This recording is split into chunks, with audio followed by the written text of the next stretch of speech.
Share via email. Report story. Chapter 5. It had been 2 weeks since the last swap. 2 weeks since his disaster of a date with Melissa Shield, and 2 weeks of confusion.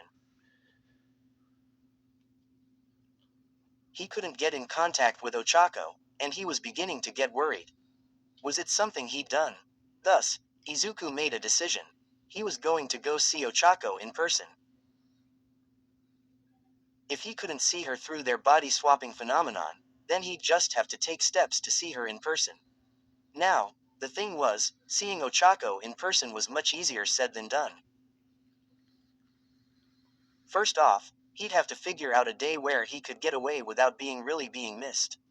If he went during the week, he'd be missing class, which wasn't an option. If he went on a weekend, he'd be missing vital training sessions with his classmates. They were second years, after all. Izuku chose the lesser of two evils, giving Tsuyu, Shoto or Iida the call that he wouldn't be able to make it to their Saturday training session. He hated to slack off on his intense training regimen, but this was important to him. That wasn't where the complication stopped, however. There was one major, glaring problem.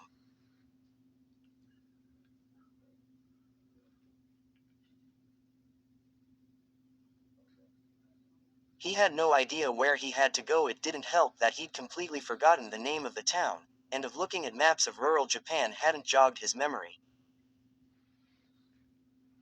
All he had to go on was his memory of what the place looked like, and the fact that it was about an hour's drive from Japan. With a sigh, Izuku leaned back in his seat, looking at his handiwork.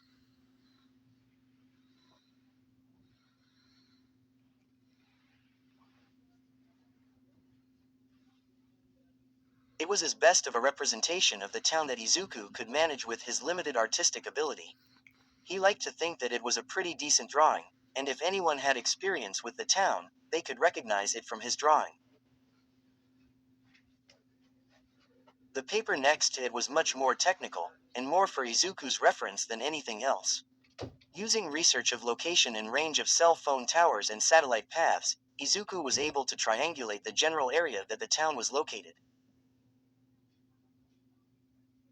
See, it laid in a valley between mountains and it got not cell phone signal, so he was able to use that knowledge in combination with the knowledge that it was about an hour's drive from Tokyo to find an area about 25 kilometers in radius that the town could be located.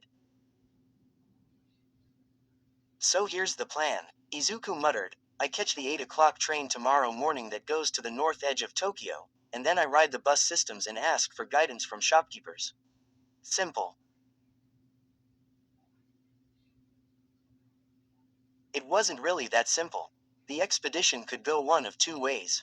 Either it could be easy and he'd be led right to the town, or he could wander around all day and get no progress. Izuku looked over at the time and gasped. It's already midnight. I have to get up early tomorrow. Izuku thought, turning off the lamp on his desk and climbing into bed. He knew that he needed to get to sleep soon, but he couldn't help but feel a little excited for tomorrow. It was going to be the first day that he'd see Ochako in person. She would probably scold him at first for bombing his date with Melissa, then she'd blame him for somehow stopping the body swaps. Then, at least he hoped, she'd be happy to see him. Over the last 2 weeks, Izuku had felt somehow empty. Only once he'd lost contact with Ochako did he realize how much he missed their phenomenon. Even if their interactions directly with each other had been limited to little entries in diaries, he still missed it. Towards the most recent weeks up until the swapping had stopped, Ochako and Izuku had started putting more than just logs into the diaries. They'd ranted to each other about random things, ranging from Izuku's hard schoolwork to Ochako's annoyance with being stuck without cell service.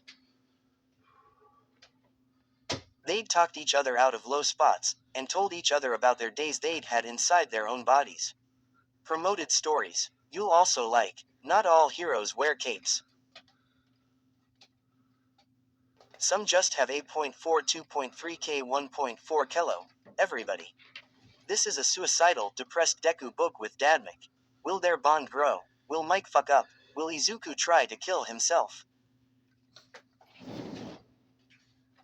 Find out yourself. Number 1 Radio. Izuku's Harem Academia 182K 1.7 Qst.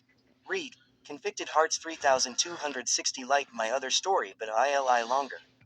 Mirko X Shy Male Reader 163K 1.1 Key. Don't own MHA. I hope you enjoy the story I made. The Hero Who Sings with a Smile 37.7K 362 High. Guys, this is my first story I write on Wattpad. I hope you like it.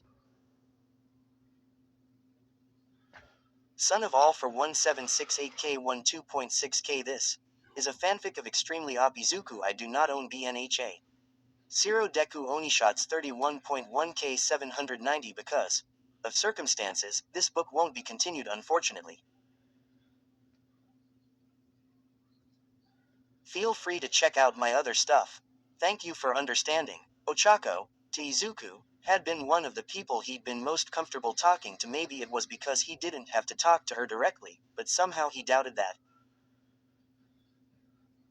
He felt like he understood Ochako far better than he'd understood anyone else, and he knew that she understood him. That part was almost certainly due to the fact that they'd literally been in each other's shoes. It was something Izuku greatly missed. He wanted someone to talk to vent to someone that he felt comfortable with, someone he trusted.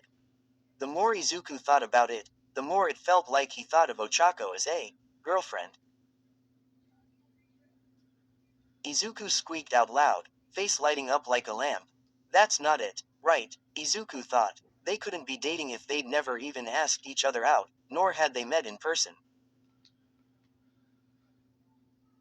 Plus, she probably doesn't even feel that way. It was a long while before Izuku was able to straighten his thoughts enough to fall asleep.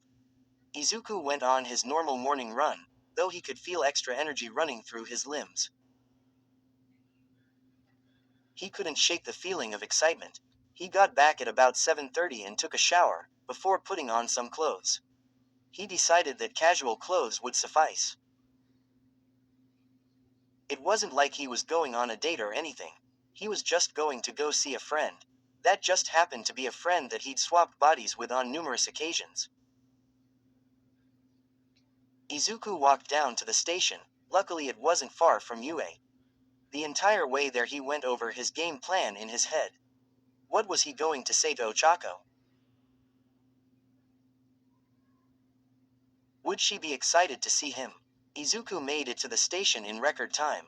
Apparently, he'd been walking quickly subconsciously. He was about to walk down the stairs to where his train would be when he recognized two faces in the midst. Melissa, Iida, Izuku yelped in surprise. About 10 feet in front of him, standing off to the side of the staircase were his two friends, waiting for him with their hands on their hips. What are you guys doing here? We're here to ask why you decided, out of the blue, to cancel out on the training session. You haven't missed a single one for over a year. Melissa deadpanned. I heard from Mei, Iida and Suyu about your travel. I can concur with that statement. I am concerned for you, Iida said, chopping his hand furiously.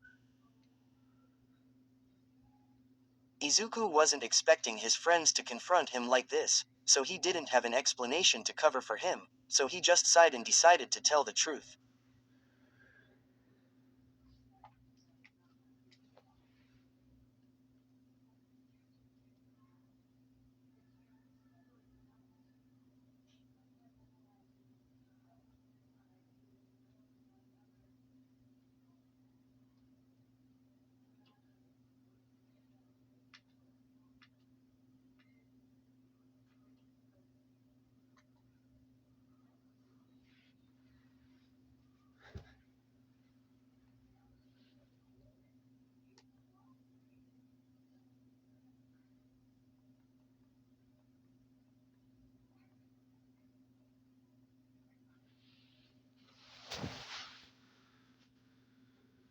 Truth. Truth.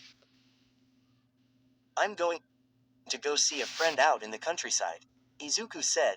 Melissa tilted her head at him. Then we'll come with you, she said after a moment. After all, It's part of my research. I asked permission from Uncle All Might that you and Iida will accompany with me for my research work. Huh? Izuku said, no, I mean, I couldn't trouble you guys like that. I'll be fine. Iida puffed out his chest. I agree with Melissa. What is the harm in allowing your friends to come with you to meet another friend? The fact that I haven't actually met her yet, Izuku thought. Plus, we already bought tickets. Wah, how did you know what train I was on? You left the tickets out on the table in the common room yesterday. Melissa said simply. Izuku couldn't come up with any excuses as to why Melissa and Iida couldn't come that would actually make sense.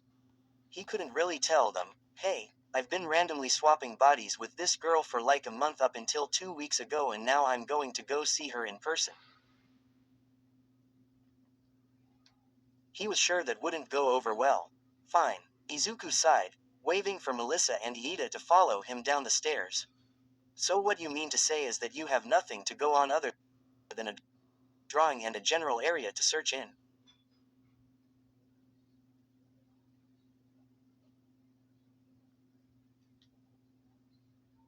Melissa looked at him suspiciously. Izuku ran his hand through his hair. I know it sounds bad, but yeah. Deku, are you sure this is safe? I can't help but feel like this is some sort of trap. It's not, Izuku said immediately. He just knew it wasn't a trap. The body swapping was real, it had to be plus, he'd seen the drawings of the town at that museum exhibit.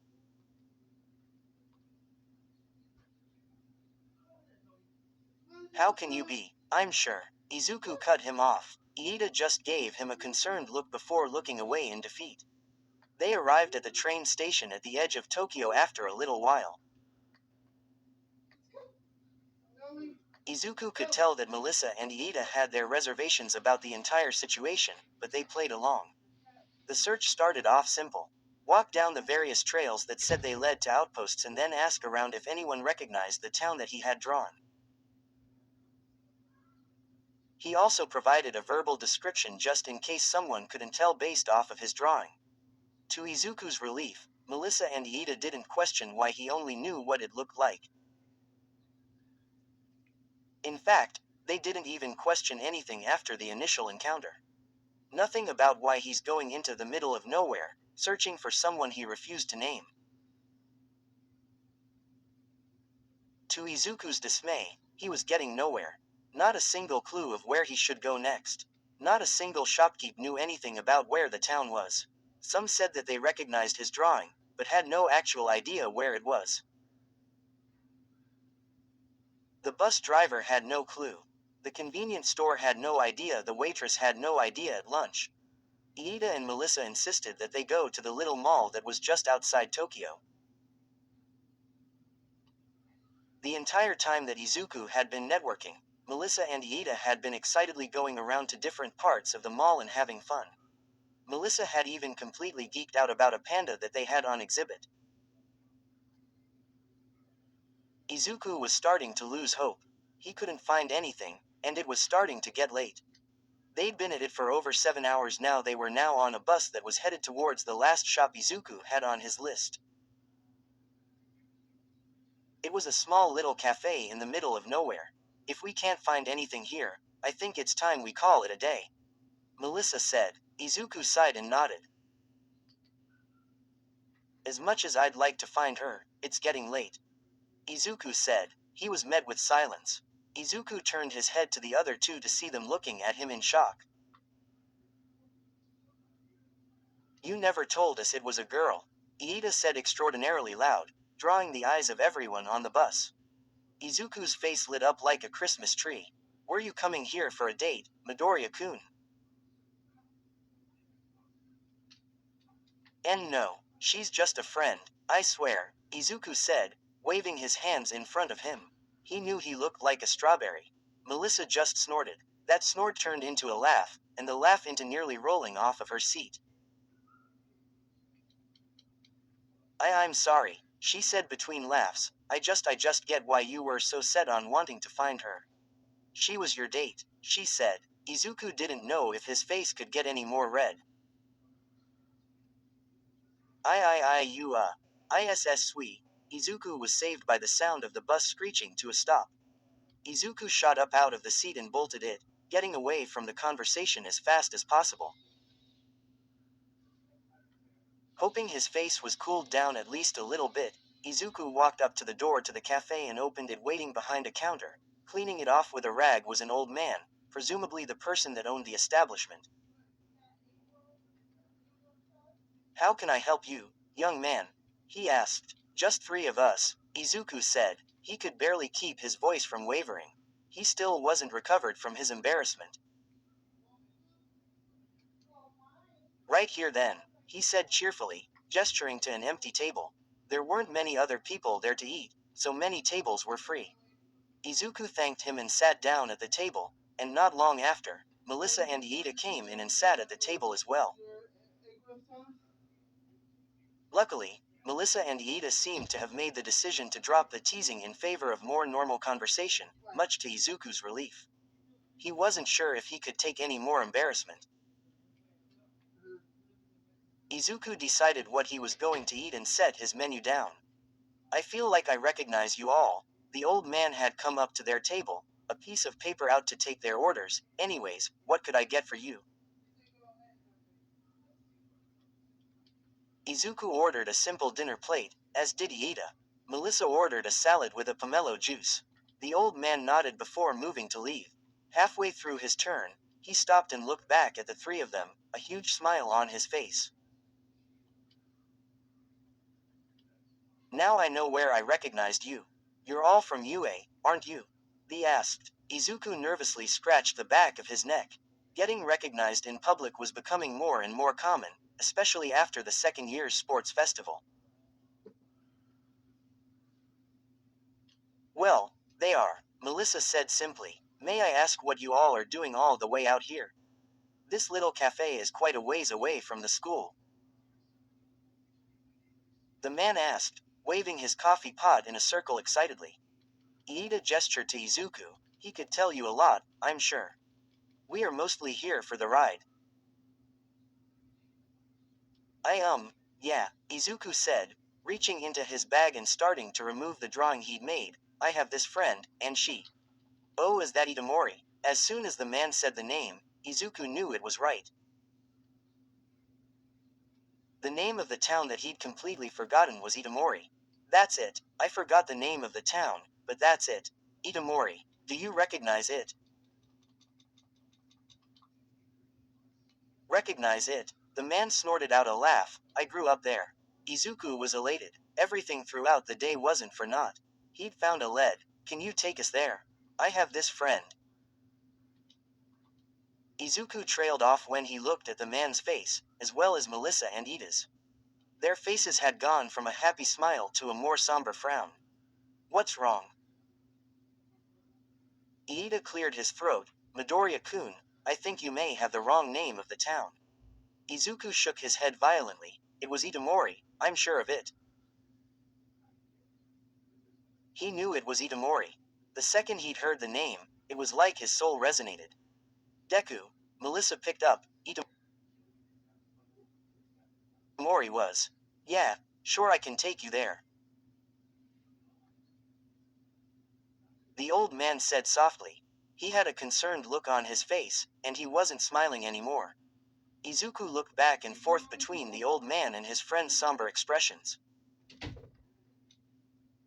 Whatever it was, it could wait until he'd talked to Ochako.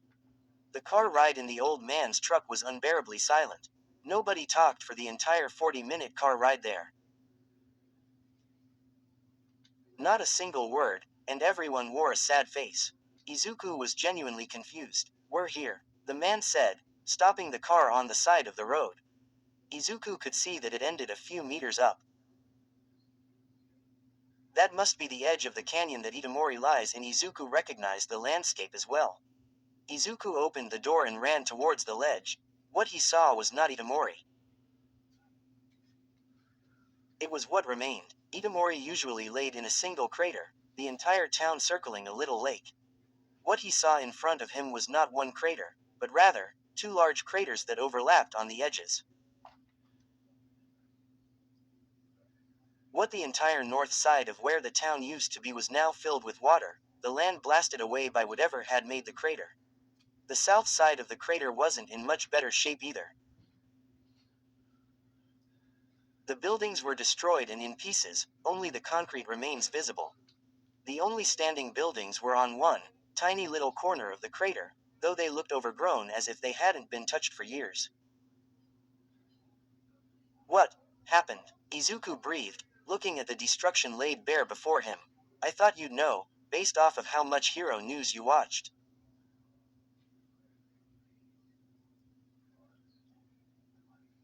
Melissa said, her voice thick with remorse. She continued, 3 years ago, there was a massive terrorist attack here. Half of the city was destroyed and the other half was damaged by the shockwave. Some sort of villain with an explosion quirk, if I remember correctly. Izuku sank to his knees. Something's wrong. How was I swapping places with Ochako? What is going on here? Over 500 people died, Iida continued. Midoriya-kun, I don't know who you were looking for here, but nobody has lived here for 3 years. Blood was pounding in Izuku's ears. He could barely hear his friends. Something was wrong. Everything was wrong. How was he swapping bodies with? If it was all in his head, where had those days gone? How? As Izuku looked over the destruction, he started to lose hope. What if it was all in his head? Izuku could feel the tears welling up. How had all of this happened?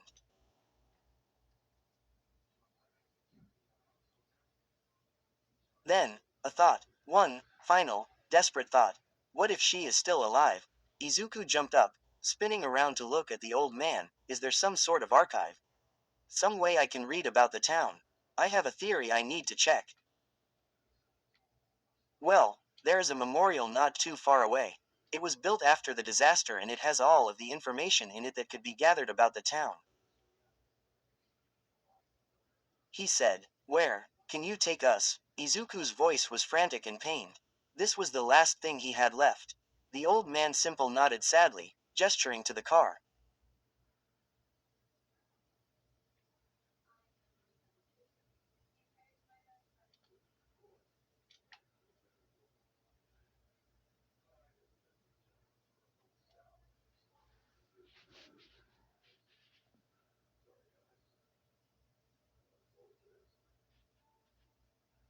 To get to the memorial site, they just had to drive down a side road to a different entrance to the canyon. The memorial was a small building, not unlike a museum. Izuku thanked the old man for his kindness, insisting that he and his friends could make it back on their own. It wasn't that far to the nearest bus station anyways. Apparently, there was a bus that ran directly from the canyon to the main station in Tokyo. Izuku rushed inside the memorial to see that it consisted of two simple rooms. The downstairs was a main desk that was unattended, with a simple note that said, We are open to the public at all times. Please enjoy your time at the Itamori Memorial. The upstairs was a small carpeted room with two bookshelves stacked with books. Izuku removed stack after stack of books specifically about the town and its inhabitants. The bulk of the information was about the spiritual side of the town, which was supposedly unique. Nearly all but one shelf on one bookcase was devoted to the topic. All in all, it wasn't a lot of information, but it was the best he could get. Each notable structure had its own section of the book, and Izuku read through it. He started to reaffirm his original statement. He'd seen these before: the library, the center shrine, even the Miyamizu house that was the biggest in the town. All of it was familiar. Midoriya, I think I found something, Melissa said, tearing Izuku from his scrutiny. He looked up to see her carrying a big black book. She placed it down on the desk and Izuku looked at the title. The Victims of the Itamori Crisis. Izuku breathed, almost not daring to open it, but he knew he had to. This one book had all the answers to his problems. Opening the cover, Izuku saw that the names were listed alphabetically. Flipping through, Izuku saw the list get bigger and bigger, and his heart started to drop. Then he saw the first name. Ejiro Kirishima. Izuku almost stopped right then and there. Ochako's friend was on the list. Somehow, he found it in himself to keep turning. Then the second name, Mina Ashido. Izuku's hand was shaking. These people he'd known, even for a short time, had been dead for 3 years, all under his nose. Izuku couldn't help but shake the feeling of utter uselessness. That and the feeling of pure confusion. How had all of this happened? How had he been swapping bodies with Ochako? Izuku was feeling sick, like he was about to throw up still. Somehow, he found it within himself to turn to the next page. And there it was, the name he was hoping with all of his heart not to see.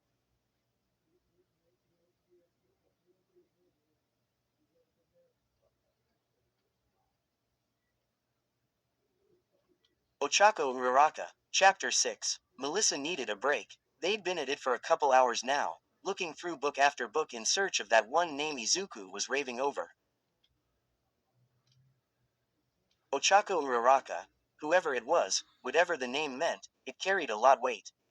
The only times she saw Izuku this dedicated to something was when he was doing hero analysis in his little notebooks. Maybe that wasn't even on this level.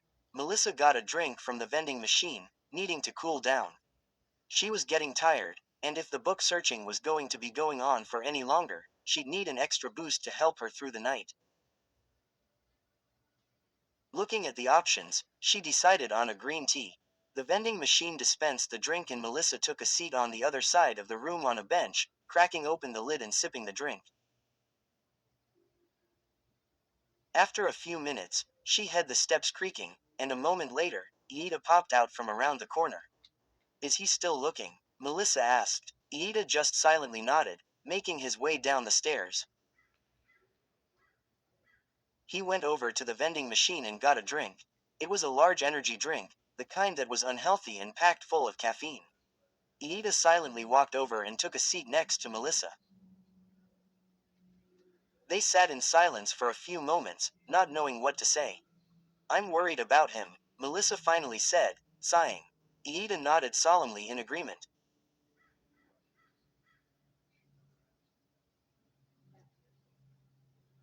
I as well. He seems really torn up about that girl. Iida nodded. Melissa hummed, it doesn't make sense. Why is he so concerned about a girl he didn't even know that died 3 years ago? Iida sat for a moment, finger to his chin and thinking. I haven't a clue, but it seems fishy to me, almost like something else is involved. Some outside party. Like a villain. Iida scratched the back of his head. I don't know, maybe. He sipped at his drink. This is really not very good. Melissa looked at him, before breaking into soft laughter at his expression. Have you never had an energy drink before? Of course not. They are horrible for your health and not proper for a prospective hero to be consuming.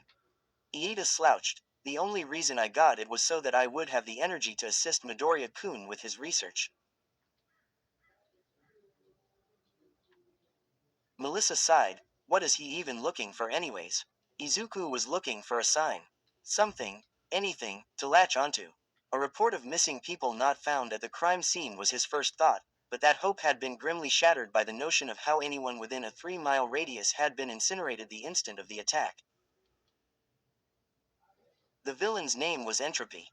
He had a quirk that allowed him to convert matter directly into energy based on the mass of the object and how long he touched it.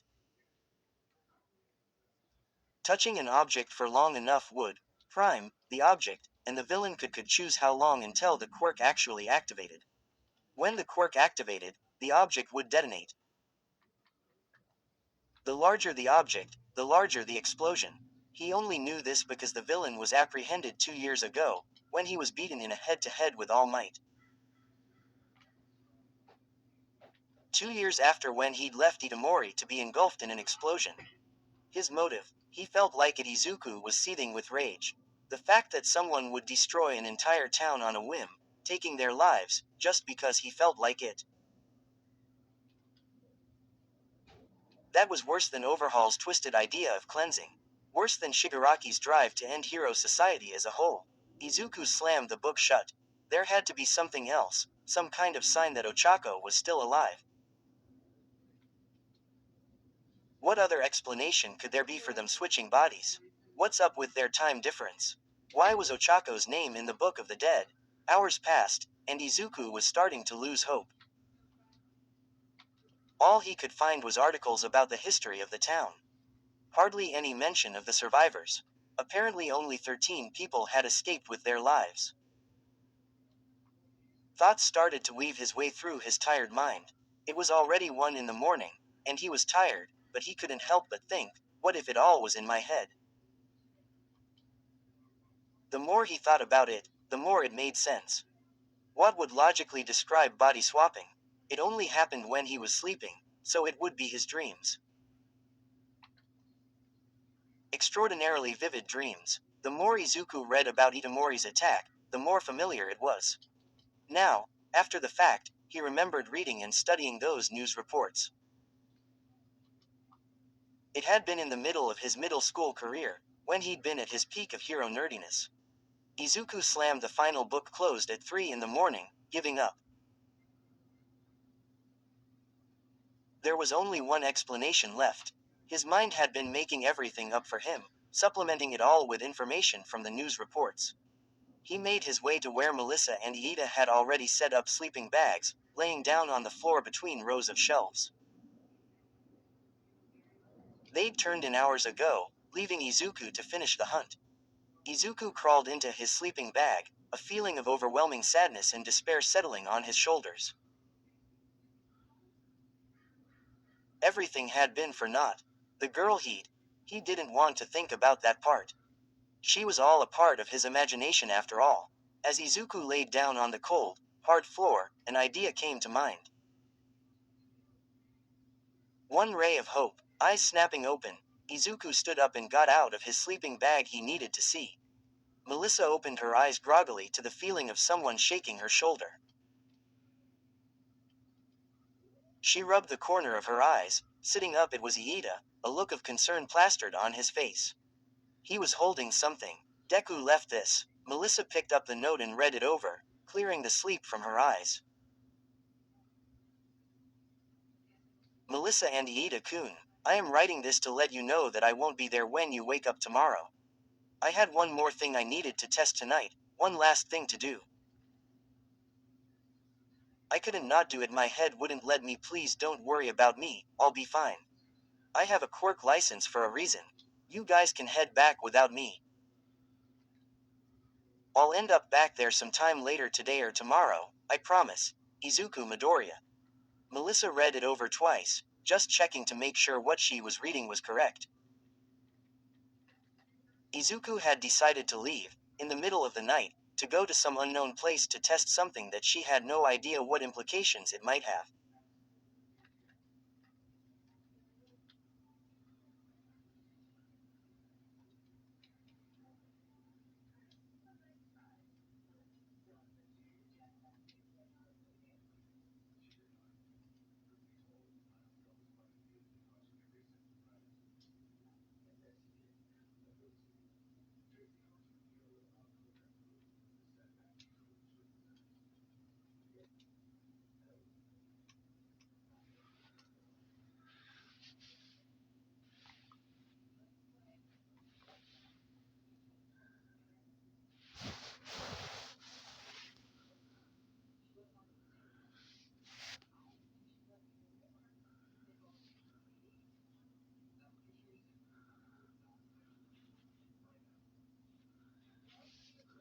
It might have.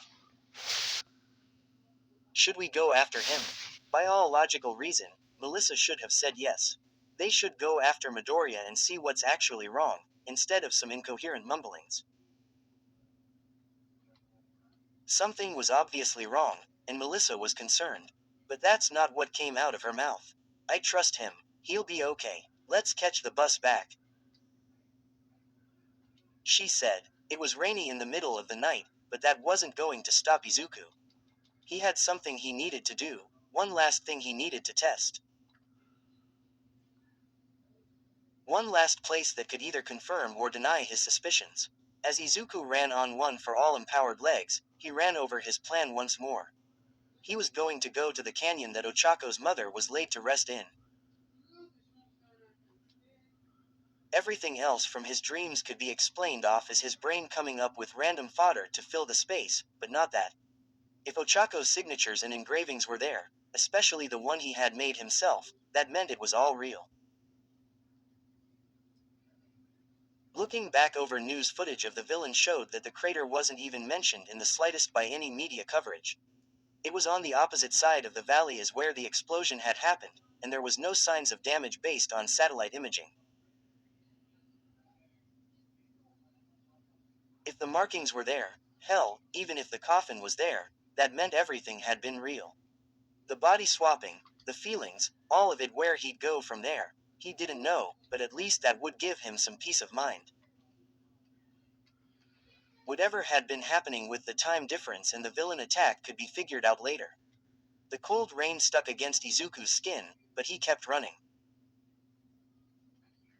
He was far faster than normal running speed, but he couldn't compete with something like a car. Izuku had to run to the other side of the crater, so it had been a long run.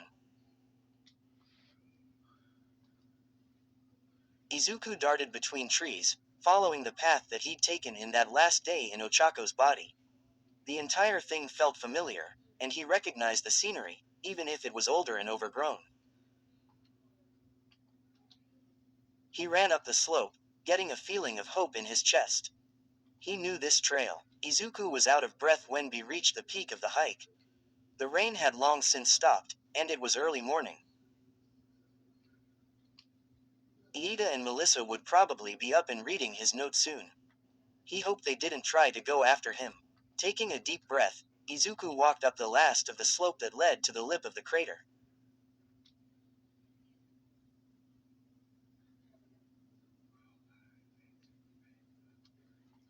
He peeked, and laid in front of him was the same scenery he'd seen before. The grassy crater with interspersed trees and small streams leading from the sides of the crater. The water had collected in the middle, leaving a small river. In the middle, isolated on its own little hill, was the rock structure. It's real. It was all. Izuku stopped, shaking his head. I have to be sure. Izuku took off towards the middle of the crater, moving as fast as his legs would take him. He hopped over the river with a quirk-powered jump. Looking up at the rock structure, it looked a little smaller than he remembered. Ochako is shorter, so I guess that makes sense. Izuku took a deep breath, walking around to the other side of the rock, finding the opening that he'd walked in the last time. It was dark on the inside, so he took out his phone, turning on the flashlight. The bright light lit up the entire small room. And there it was, the coffin, held up on a small pedestal. Sleek and brown, and worn down over the years. Izuku quickly got closer to get a better look. At closer inspection, he could see it just the thing he was looking for. His crude approximation of Ochako's signature, engraved onto the side of the wood. That wasn't something made up by the back of his mind. He'd made that, with his own hand.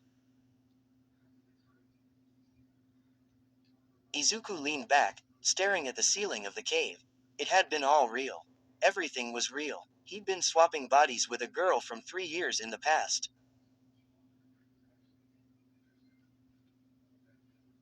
Izuku started to cry, not tears of sadness, but tears of relief.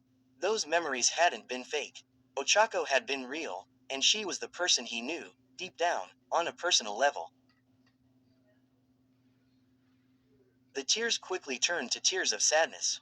No matter how much he wanted to deny it, the fact stacked too much in opposition of his hopes. The swapping had stopped on the same day that the villain attack had happened, 3 years prior. There was no trace left of the girl named Ochako Uraraka on the earth. Ochako was dead. She'd been dead for 3 years, even though they'd talked through the messages in this phone mere weeks ago. When Izuku had checked, all of the diaries had been deleted from his phone memory somehow. Even if he still had the diaries, it wasn't like it mattered. She was dead and there wasn't anything he could do about it. Why? Izuku said to the empty room, repositioning himself against the wall. What kind of cruel existence is this? Why make me swap bodies like that if all that was going to come out of it was this? Izuku didn't know why he was weeping his soul out to the thin air, but the words just kept coming. Why her? She was so sweet, so nice, so caring, even if she was a bit pig-headed sometimes. Izuku snorted out a cry laugh. Why did you have to take her? I. Izuku trailed off. Was that really the right thing to say? Could he really, truly say that? When he hadn't even met her in person? When he'd just communicated with her through phone diaries? Izuku tugged at the red, orange, and yellow braided cord wrapped around his wrist. He couldn't remember where he got it, but he'd felt some sort of attachment to the object, and tended to mess with it when he was emotionally unstable, such as now.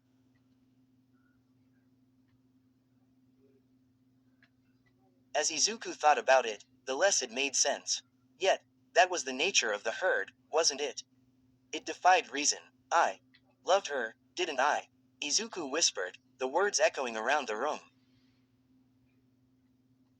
He was shaking now. I loved her, and she's gone. I'll never be able to tell her. Izuku buried his face in his hands. Izuku mumbled into his hands, one last mantra. If whatever caused the swapping can hear me, please. Give me one more chance. Let me save her. Izuku knew it was useless. He'd had his chance, and he'd blown it. Then, everything went black. Izuku looked up, and he recognized the scenery. The smoky black surroundings, and the sets of lights in the distance. He was left as nothing but a head and a hand, the rest of his body shrouded in smoke. The vestiges. Each of the sets of eyes looked over him with scrutiny, as if he was appearing against their court. Izuku didn't say a thing as the tears ran down his face. The set of eyes in the middle was the only one to move. It stepped forwards, taking place right in front of Izuku, looking down at him. A moment later, it nodded, and everything snapped back to color. Izuku shot upright, drawn from some kind of unconsciousness. Light was streaming in through some kind of filter, lighting up the area. He wasn't in the rocky cave. He was in Ochako's room. Looking down at himself, he wasn't in his own body. He saw the two familiar mounds of Ochako's chest, and Izuku was so relieved that he didn't even think about getting embarrassed.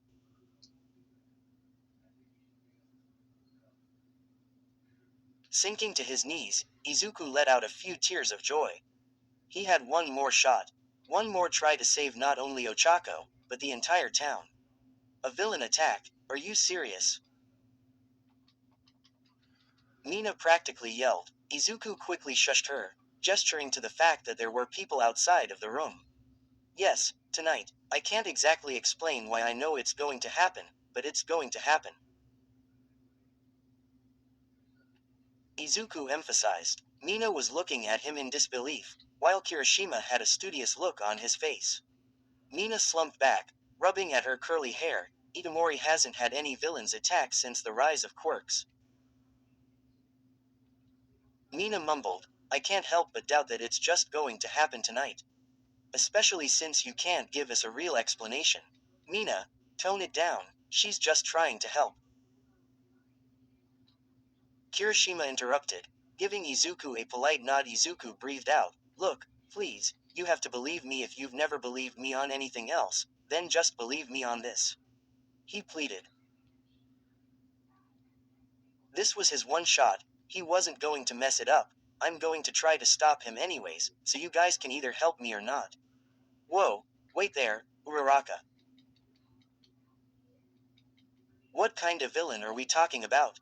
Kirishima asked. Izuku scratched the back of his, Ochako's head. If he told them the truth, the full truth, then they would freak out, that or they wouldn't believe him. Who would believe that the entire village was going to explode? But if he worded it right, the bad kind, if we can get the help there soon enough, then we should be able to stop him before he does damage, or at least minimize the damage. But if we let him have time to gather a plan of action and execute it, that will mean some really bad news.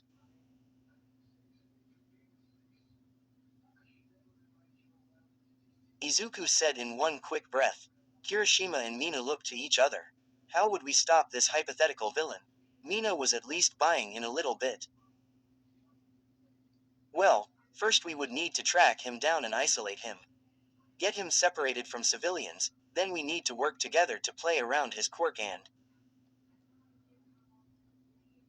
Chaco, you're not actually planning on taking on the villain on our own, right? Mina interrupted. Izuku instantly stopped muttering and looked up. I was thinking in terms of playing it as if I was an actual hero here. Izuku realized. Sorry, I guess I got caught up trying to play the hero. Izuku let out a nervous laugh. Kirishima cleared his throat. We should contact the mayor about this. He can call in the heroes. At least, maybe we can get him to call in a few for extra safety. No, we can't tell the mayor. There's no way he'd believe us. Chaco has a point. I barely believe her and we're best friends. At least Mina was on board now. We need another way to get the heroes here. A thought came to mind. Something that Izuku knew based on his internship experiences. When rural areas that didn't have any hero agencies had some kind of disaster or emergency happen, the agencies in the nearest city would dispatch whatever hero could get there fastest. If Izuku's knowledge of hero agencies 3 years ago was correct, then that meant... I have an idea, Izuku blurted out, interrupting both Mina and Kirishima. They turned to him, expecting an answer, but it may include some illegal activities. The setup took quite a while to figure out, and the entire time, Izuku was dealing with an existential crisis. The plan was shoddy at best, but if it worked out, then everyone would be saved. Not to mention that the entire plan was based around creating one disaster to stop another. When small towns have events that requires the attention of a hero, the nearest big city sends out a proper response. In most cases, the town is far enough away that the city will send out the fastest heroes they can in hopes that they can stop the crisis. The plan was to cause something solvable like a forest fire to lure heroes to the little town. One team would be allocated to causing the disaster, while the rest was to find the villain. Izuku only had a description of what entropy looked like, but he was sure he could find him if he looked hard enough. Itamori was small after all, and the man would certainly be here to set up his trap. When the fire drew a hero to the scene, Izuku, including Mina and Kirishima if he could convince them to help, would engage the villain and cause a commotion, causing the hero to engage the villain. Mina had been in opposition to it, but Kirishima had somehow gotten her to trust Izuku enough to follow through with it, so now here Izuku was, using his knowledge of chemistry from UA's rigorous academic program to make a homemade bomb. Apparently sugar and a few other items was all that was needed to make a weak explosive. And all it was going to take to destroy the power plant that happened to be in the middle of a heavily forested area was a weak explosive. As Izuku worked, he felt himself drawn towards thoughts of Ochako. If he was in her body, did that mean she was in his right now? Was she stranded on that mountain with nowhere to go? Wait, if she leaves the crater, she'll see. The entirety of Itamori's destroyed landscape was visible from the top of that crater. Who knew what she'd think? Did she even know there was a time difference? No, she couldn't have. There wasn't any way for her to know. Izuku finished his part, and set off to find Kirishima and Mina.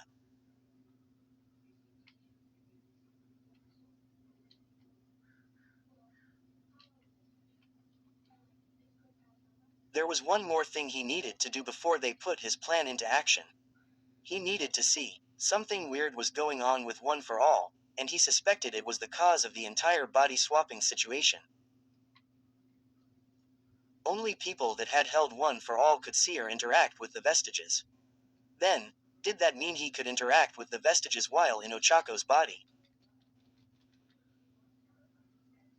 Could she interact with them while in his body? Could it draw them together?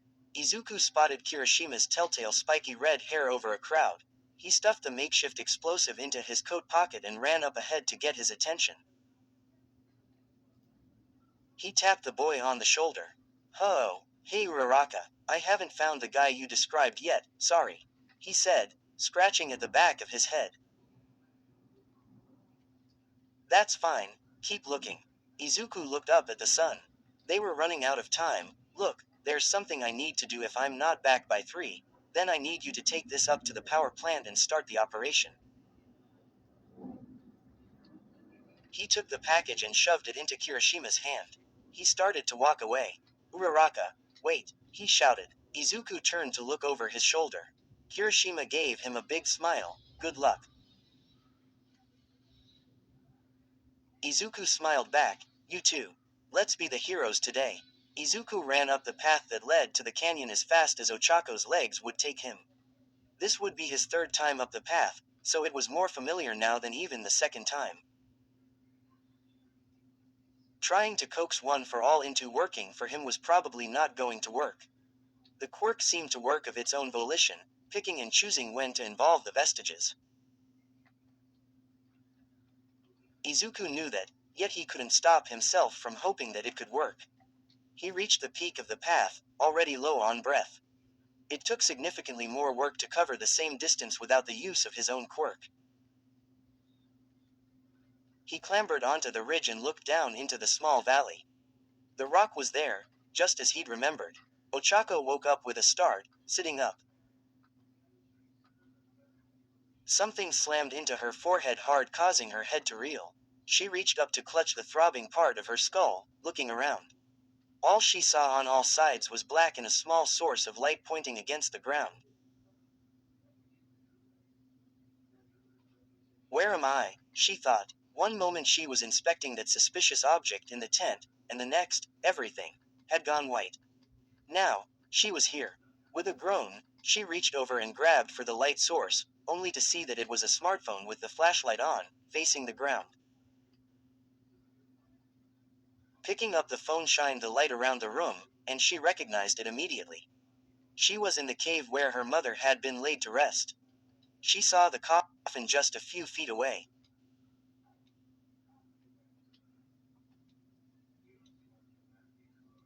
When she looked at the phone in her hand, she realized it wasn't actually her hand.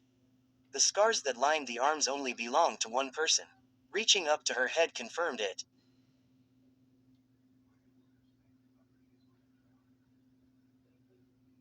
She was in Izuku's body again. But why is he here of all places? Why did we swap so randomly? Nothing about this entire situation made any sense. Picking herself up, she made her way to the cave entrance carefully, her head still throbbing from the impact on the rocky ceiling of the cave. Clambering out of the entrance to the cave revealed that it was just becoming morning, and it was raining outside. The entire middle of the canyon was filled with water, making a large river. Ochako waded through the water, trying to get to the edge of the canyon so she could see just what Izuku was doing at Itomori, at her mother's grave no less. Well, getting to the edge of the canyon wouldn't do that, but at least she could go down the path to town and see what was going on. Wait, if Izuku is here, then does that mean that he's in my body down in town? Ochako's speed increased slightly. I can go chastise him for not recognizing me. Ochako climbed up the rim of the steep hill that led to the rim of the crater.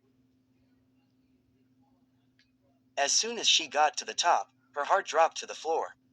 Itomori was in ruins. Where the north side of the crater should have been, it was instead replaced with another, larger crater. The other side of the crater, the side that was still standing, was completely abandoned and overgrown. Izuku's phone clattered to the floor as her hand went limp. Did I die? She sunk to her knees. The parts of the puzzle all started to fit together in her head. The object she'd been suspicious of, it was whatever had caused this crater, wasn't it?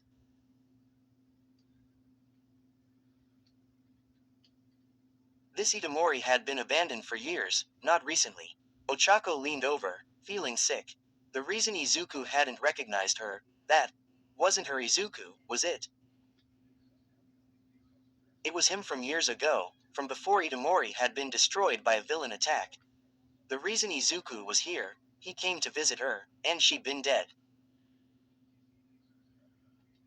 She started to cry. Ochako. Ochako looked up. It was her voice, but it sounded like it was coming from a distance. Her own voice talking to her. Unless, Izuku. She called out weakly. Ochako looked up, and she saw something odd. The seams of reality seemed to be emitting a kind of black smoke. Ochako, is that you? Izuku's voice was clearer now. Izuku. She was crying. She stood up, looking around for him. He was here somewhere. Ochako, where are you? Where are you? Ochako. Izuku. The world went black. She was standing in a completely black void. She was back in her own body. Ochako spun around, and she was met with just who she hoped was there. Standing across from her, wearing a wet jacket, with his fluffy green hair, was Izuku. Hi, he said stupidly. Ochako threw herself forwards, wrapping her arms around him tightly, never wanting to let go. Izuku seemed shocked at first, but soon enough, she felt his arms wrap around her back. Ochako separated just enough to look at him in the eyes. You're taller than I remember.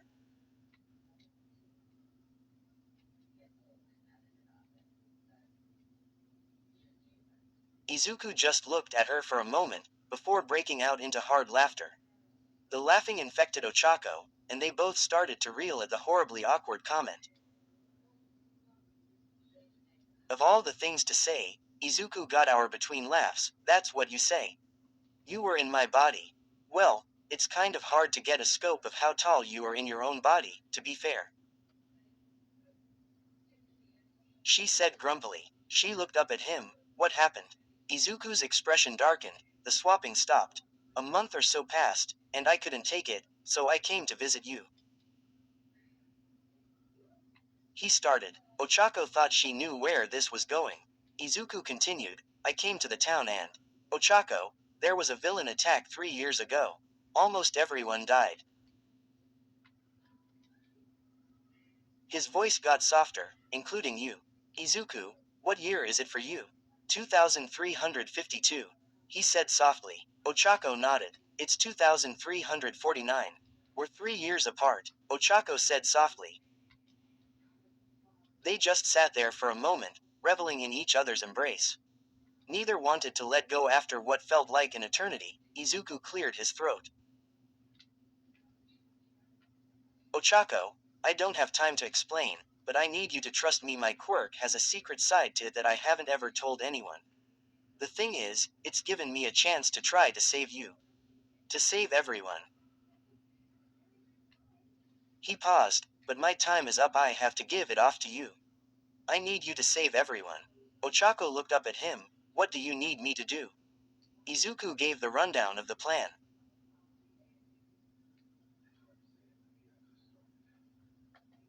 As he talked, Ochako saw the logic in it, but it was also insane. Essentially performing domestic terrorism in order to save the town. She was also going to have to go up against a villain in direct combat. Sure, she'd done it before in training sessions at UA, but that had also been in Izuku's body with Izuku's quirk. I don't know about this, Izuku. She said, isn't there some other way? Izuku sadly shook his head. There's one more thing I need to tell you. In order to save the one you love, you'll have to sacrifice something. Nana Shimura's voice said, we can't just give and give and give, it's not the way the world works. Please, anything. Izuku was on his knees, laid bare before the vestiges. They were the ones responsible for the switching. The mysterious previous holders of One for All had caused the swapping, and that meant they had control over it. Your memories, Nana Shimura said, you'll lose your memories of all events during the switching in exchange for changing history. I'll do it, Izuku said immediately, without a second thought. Anything to save Ochako. Our memories. Ochako looked up. We won't remember each other. Izuku was crying now, tears streaming lightly down his chiseled face. The last thing I want to do is lose you, but I just thought, maybe we will be able to find each other again if you are still here. He sniffled. It was the only option. I'm sorry. Ochako pounded on his chest lightly. You did what you had to do, silly. It's fine, I'll save everyone, and we can find each other again. When will the memories fade? Izuku wiped away a tear. I don't know. It scares me, but I don't know. Ochako was still embracing him. They hadn't let go since that first hug. Whatever they were, Ochako didn't want to let it go. But she pulled away from the hug. Time's running out, right? Ochako asked. Izuku just nodded solemnly. She reminisced over their memories. The first few swaps, not knowing what was going on. Then, the days of writing to each other with. That's it, she said, reaching for Izuku's hand. She patted herself down, looking for a pen, but didn't find one. Do you have a pen? Izuku raised his eyebrow and searched through his pocket. He pulled out a little black ink pen. She opened her palm, presenting the pen to Izuku. If we write our names on each other, even when we forget, we can still find each other. Izuku just smiled in response, scribbling kanji onto the inside of Ochako's palm. She went to open her hand and look, but Izuku quickly closed her hand. When you're beat down and need something to keep you going, only then do you look at it, remember me, and keep yourself going. Ochako smiled back at him, clenching her fist closed. Now it's your turn. She grabbed the pen from his hand, opening it to write. She brought the pen down to write. She only got through the first line when Izuku's entire hand disappeared. Time's up, where stories live. Discover now.